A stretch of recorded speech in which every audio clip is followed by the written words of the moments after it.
So we're going to talk about, as I said, we'll talk about leadership.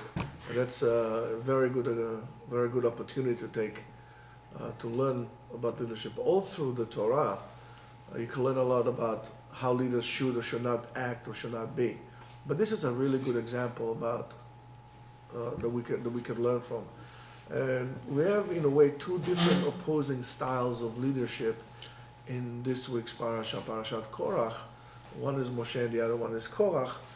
And it's really, you can find it all over if you look. So one type of leadership is the leadership that gives. It gives. And the other one is the leadership that takes, that receives all the time. Moshe Rabbeinu is the leader that HaKadosh Baruch Hu chose. God chose Moshe Rabbeinu. And he chose Moshe Rabbeinu, and he himself was not so eager to take the task. He didn't. He said, "Lama ani? Why should I?" And so on and so forth. And he says, "No, please, shalachna beyat tishlach. Please let me go. I don't want this. I don't want to be the leader." Until HaKadosh Baruch Hu kind of forced him to become a leader. And it wasn't because Moshe was afraid of the challenges of that, because he was a prince in Paro, yeah. He was a prince in his office. He knew what it was. He was a prince in Ethiopia for 40 years. But he didn't want that, right? Because he was a humble person. And that humbleness plays a big role. But Moshe doesn't really, as a beginning, right away, he doesn't really think about himself, and that's a very important thing. As a leader, he doesn't think about what he can do to promote himself, what he can do to glorify himself, as we said many times, to be inscribed in the books of history forever and ever, as the leader that did that, right? But he goes to his brother, to his brothers in Egypt to really help them out, to ease their suffering from the slavery which they accept, which they face over there in Mitzrayim. And he's always stands there for the weak and for the needy, even if it means to risk his life. And that's by itself just a lot to learn. I mean, that by itself deserves books upon books on this kind of style of leadership. But then on the same token, if you look at Korach, and it's very interesting because both came from the same tribe, both came from Shevet Levi. What both of his brothers are, when his brothers are working in Mitzrayim and they are suffering in Mitzrayim, as much as Moshe went down, what does Korach does? Korach goes to get himself a good job. He's trying to cash in on the opportunity. And the Midrash tells us in Bamidbar Rabbah, he tells us, Korach haya memune leveito shel Paro. Korach was the treasurer of the house of Paro, v'maftechot haotzarot shelo, and he had the keys to the treasures of Paro. He got himself a good job. He was a very talented man. And later on, when they came up Mitzrayim, what Moshe Rabbeinu is looking for the bones of who? Yosef. Of Yosef, to fulfill the will of Yosef that he gave on his deathbed, not to leave him in Mitzrayim. And he says, you should bring my bones from here. Korach, at the same time, was looking for the treasures of Yosef. Moshe was looking for his bones. He was looking for the treasures of Yosef. And you see it, one against the other. And the Midrash says, Shalosh matmoniyot etmin Yosef b'Mitzrayim, achat nitgalta leKorach. And that's in Sanhedrin, Daf Kuf Yud, Amud Aleph. He says 3 different caches of treasures Yosef hid in Mitzrayim, and one was revealed to Korach, and he cashed in on the cache. Right? He took it. And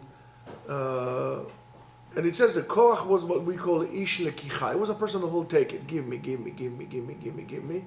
As it says, vayikach Korach. And Korach took. Korach is always about taking, vayikach.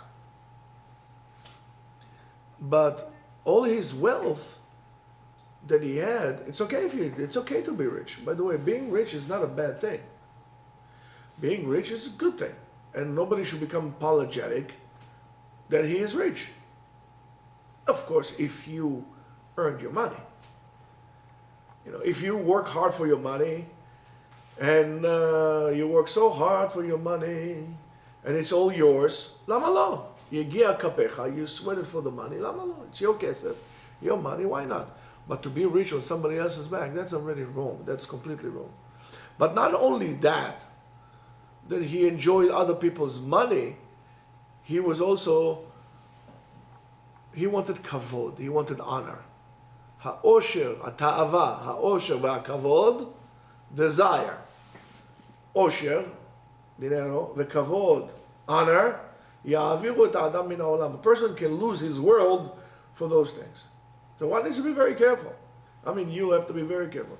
Rav Chaim Palachi, Rav of Izmir, had a special tefillah that he put together for a person who became a powerful person in the community. Tefillah that the Kadosh Baruch Hu should guide him appropriately, that chas v'shalom, he's not going to stumble, because it's very easy to stumble. Very easy to stumble. So Korach, in his desire to gain kavod and so on and so forth, was willing on the way to take, to kill, to take with him anybody. I mean, to Moshe, Aaron, he didn't care. He didn't care about anything. And he uses the money of Yosef in that matter. Of course, that was not his money. It was money of Yosef, right? And that money, the money of Yosef, really belonged to the tzibur, so kaspei tzibur, right? And if you look at the Targum Yonatam ben Uziel on Bamidbar, it says, "Hikil aleim Korach et kol ha'eda lefetach ohel moed umashach otam beoshro."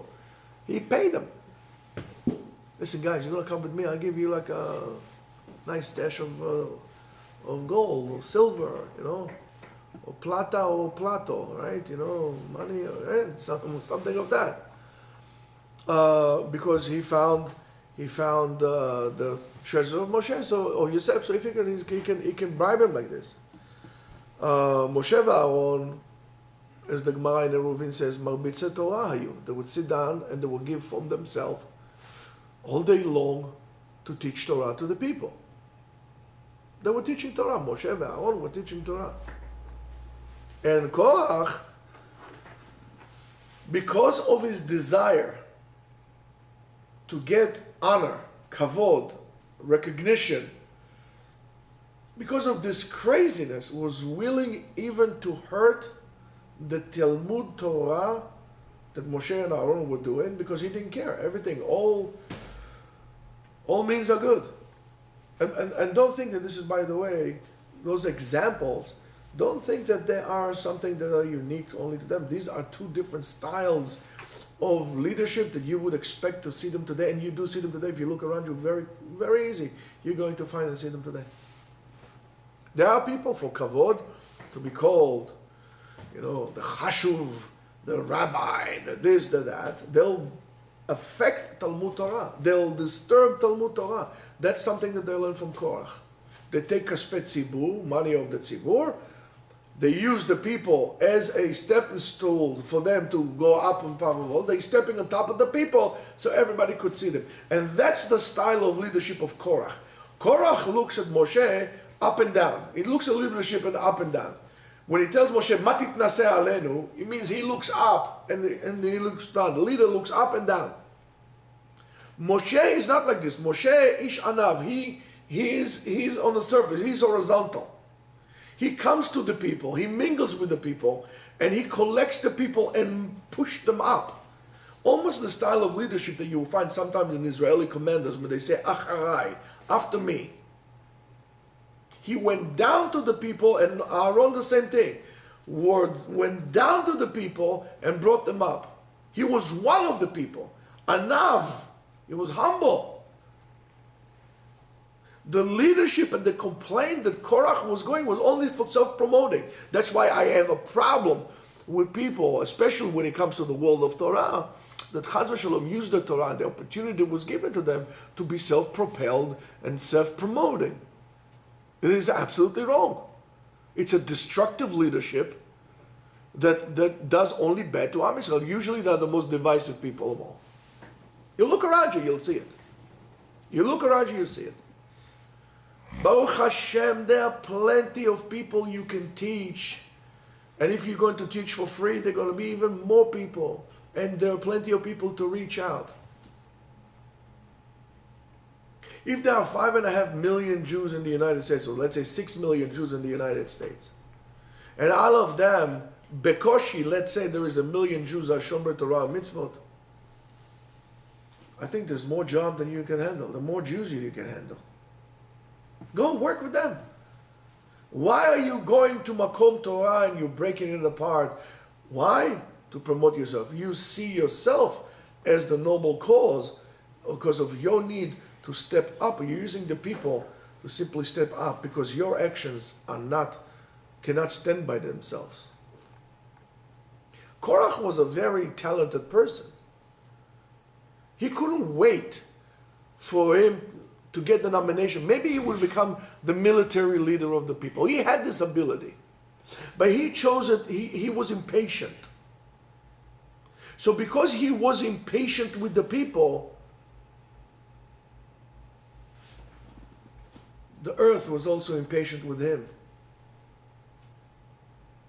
He couldn't wait, so the earth couldn't wait to have him in. He fell in. There was a major sinkhole that swallowed him in alive. You just have to wait. But I'm not waiting because I should be on top. I should be the determined one. And that's a very, very bad thing to do. And, you know, and look at what's his name? Look at Moshe. Last week we had Eldad and Meidad. He says, well, you know, so, oh, Rebbe, the prophesied. It's okay. Moshe says, I wish everybody will be prophets. It's okay. I want everybody to reach that level. The rabbi that wants all his students to be always lower than him should not become a rabbi. The rabbi that wishes that his students one day will be bigger than him, that is appropriate to be called a rabbi. Because you need to make sure that after you're gone, there's not going to be such a vacancy that chas v'shalom, there will be bitul Torah because you're not here to teach. That's why you need to encourage your student, your talmidim, to go above and beyond what you did. Because you know what is it that you didn't do and why. You make sure they don't make the same mistakes. You need to push them, encourage them.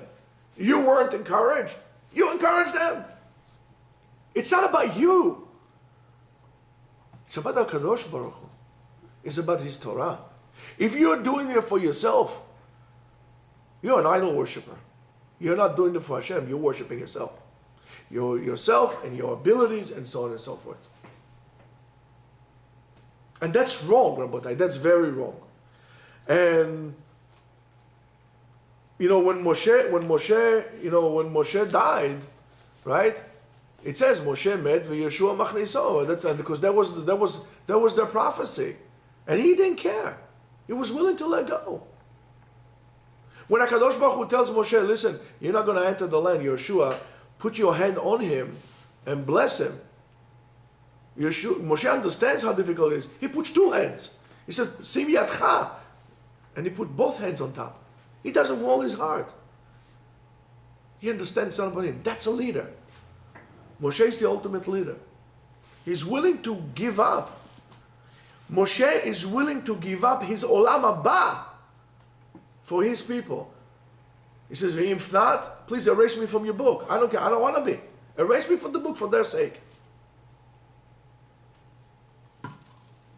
He didn't say, "Please write me up in your sefer, Moshe, Achacham Mikol Adam, the smartest of all, the best prophets of all, and so on." Nothing. You know, Moshe, the Gaon Agadol, Harav Tzaddik, Kadosh, you know, all these titles. The more titles, the less of a man. Moshe, Rabbeinu, Hillel, Shammai. Today everybody is Harav HaGaon. It doesn't make a difference. Lo yodea ben yamin l'shmol. Harav HaGaon. Shlita. Kedushat ha'admor. מה זה Kedushat ha'admor? Kadosh is only HaKadosh Baruch Hu. We're people. We are Mekadesh. We're doing actions. המעשה חשוב. So the Netziv, when he wrote the Haskama, I think we had the sefer here, Avat Chesed of the Chafetz Chaim. explained that since Cain and Hevel, humanity is divided into two parts: givers and takers. People who give and people who take. Cain was working avodat adama. He was working the land. He was mefarnes from the land, and he was mefarnes also his brother Hevel, which wasn't avodat adama because he was a shepherd. Cain worked the land. If Cain would not work the land, Hevel would not have, hay or grass for his flocks, for his herd. Always like that. And in his Perush in Sefer HaAmek Davar, he adds that after since Cain was more talented in working the land, right? Hayam maspik avodato b'shvil achiv. His work was enough also for his brother. And so therefore Cain was the giver, Hevel was the taker. And that quality of taking is negative to a certain extent, and not only in the life of a person. You have to teach yourself to give. You have to teach yourself to give. And you have to always make sure to replenish. For example, if you're drinking, let's say, a bottle of water, let's say you have water in the refrigerator, right? So you took your cup, of course, never drink from the bottle, right? It's disgusting. You pour it in a cup, you drink it. Fill up for the next person to have it. Learn to give. You're learning in the yeshiva gives you. You have to learn how to give back to the yeshiva. You have to learn how to give back. If not, you're a schnorrer. How you giving back? And you have to replenish, because that's the place who nourished you, and you have to replenish it. Because if it was good for you, probably it's good for others. If not, you're depleting the resources, and it's not going to be for others. You have to think about those things. And as more as the person becomes more of a public figure, the more you become a public figure or leader and so on and so forth, that tendency of taking, of receiving, always becomes bad. And by the way, this is not just leadership for congregations and city councilmen. This is also when you become a leader of your own family. Your kids are not there to serve you. They didn't ask you to come to this world. Yes, they're supposed to help. You teach them to help and to give. But you didn't bring kids to the world to serve you. If you want somebody to take care of you when you're old, save your money up and get yourself somebody from the Philippines to nurse you. Homemade care. Plenty of people like this, right? Because what's going to happen when you're going to become a leader and you're going to have this quality of only receiving, not giving, what you're going to do is you're going to abuse the authority that was given to you. Abuse it. And again, for that abuse, according to the Netziv, the Torah said, Ma Hashem Elokecha shoel mi'imach. What is HaKadosh Baruch Hu asking from you? Ki im li'yira et Hashem. That's what HaKadosh Baruch Hu is asking for you, to have yirat shamayim. He doesn't ask you for anything. So that request that HaKadosh Baruch Hu has is really more geared specifically, we might say, to the leaders of the people, to those who are heads of something, whether it's a head of a congregation or a head of a yeshiva or a head of the home. These are the leaders among you. You have to do everything that you conduct in Yirat Shamayim. You have to have Yirat Shamayim.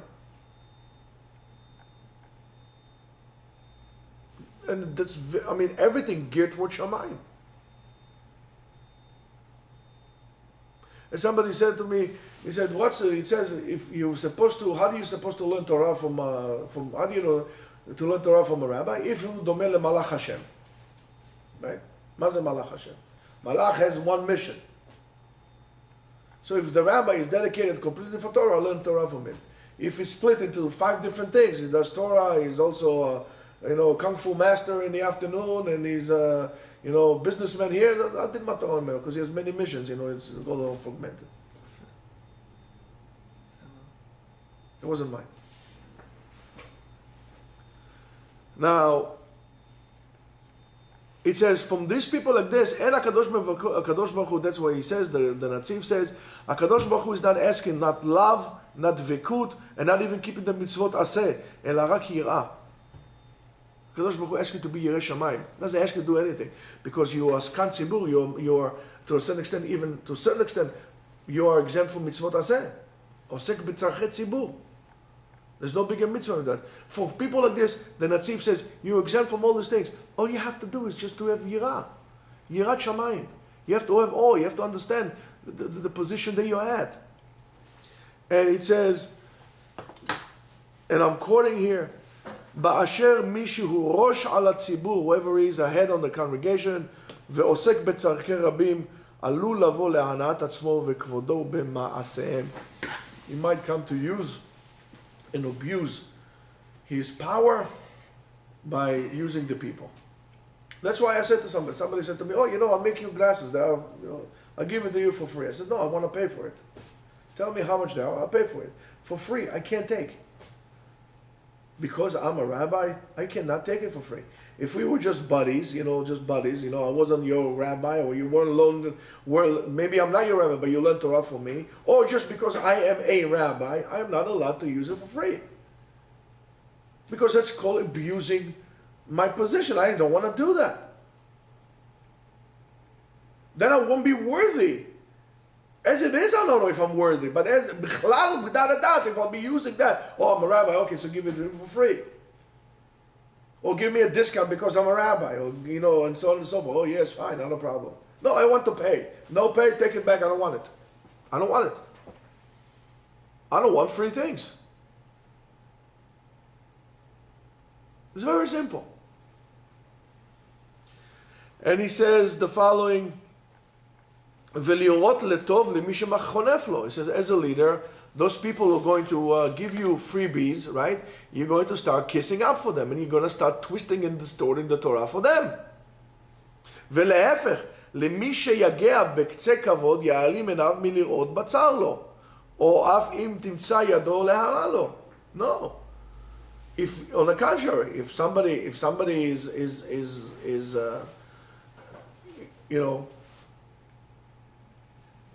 appreciates and understands the magnitude of the title that you have, it's going to help you. It's going to help you. You're not allowed to abuse it. No freebies. And according to the Netziv, a public figure is being tested not only in the action that he does or in the Torah that he teaches barabim to people, but he also being judged and determined how does he relate, how does he relates towards the people that don't agree with him. How does he relate to the people who face a challenge to him, and how he's going to relate to the people who don't, say it in plain English, kiss up to him? You going to give him the din the way it is, or you going to be more harsh with them? Oh, now you didn't give me freebies, so therefore I'm going to be more harsh with you. And to the other guy, I'm going to give him a slack. It's okay, you don't have to do that. As you told me, this particular individual rabbi who gives a sherim and says that, what do you say? Basar bechalav, you don't have to do it. It's crazy. What do you say? It's not halacha. I don't understand, how can a rabbi that gives hechsherim, one of the geometric K's, let's put it this way, right? How could he say that basar bechalav, milk and meat, is not a halacha? I can tell you one thing, I'm sure he learned that somewhere in his past, in his rabbinical training. However, he wants people to like him. So because he wants people to like him, he's cutting corners. Because he wants to be called, he probably has some unresolved issue, and he wants to be called a very enlightened and new rabbi. He's not primitive. So if that's the case, long live being primitive. He's so open-minded, his brains fell off his head. But that's exactly what it is. That's exactly what it is. And therefore, HaKadosh Baruch Hu is not asking from a leader. The only thing is liyirat Hashem, to have yirat shamayim. And according to bechol sha'ah, I love leida ki gavoa me'al gavoa. He needs to know at any time, as high as you think you are, as a chief rabbi that you are, or chief rabbi that you are, or chief Pocahontas that you are, or whatever you are, there's somebody bigger than you, and that's called God. And you are not doing God a favor. He's doing you a favor. You think you're doing favors to God. You couldn't be more wrong than that. And it says, Mishu manhig ve'rosh yeshakua b'machshava tamid lira et Hashem, because Hashem tzofe akol darkei b'nei enosh. The Netziv says, you have to remember that HaKadosh Baruch Hu watches everything you do. And as a leader, you have to know that. Ve'afilu David HaMelech, writes the Netziv, was afraid of this kind of a failure. And he asks, Ve're'eh im derech otzev bi ve'nachani b'derech olam. See if that's the way I should go. And please guide me to go to the world in the way that I need to go. She'im akashel beredifat habriot shelo kadin. If I'm going to fail of oppressing the people inappropriately, אי אפשר לתקן השגיאה ולא תועיל התשובה. תשובה is not going to help with this. חס ושלום יומח של דרבים. You cannot make tshuva on that. So that is the difference between Korach and Moshe in types of leadership. And as I said to you, that's true to any leadership role in which you're going to have. Even, you know what, if you are with your chevre and you just naturally became their leader, you have to be careful. Because you know that the people are looking up at you. And therefore you have to teach them and you have to guide them, first of all, out of yirah. If not, if you're going to be self-propelled and self-promoting, you're going to end up like Korach. And that's not something that we want to look for. Korach could have been big. He could have been great. But he was too impressed with himself. Be like Moshe Rabbeinu. And you have a good chance to make it. Shabbat Shalom.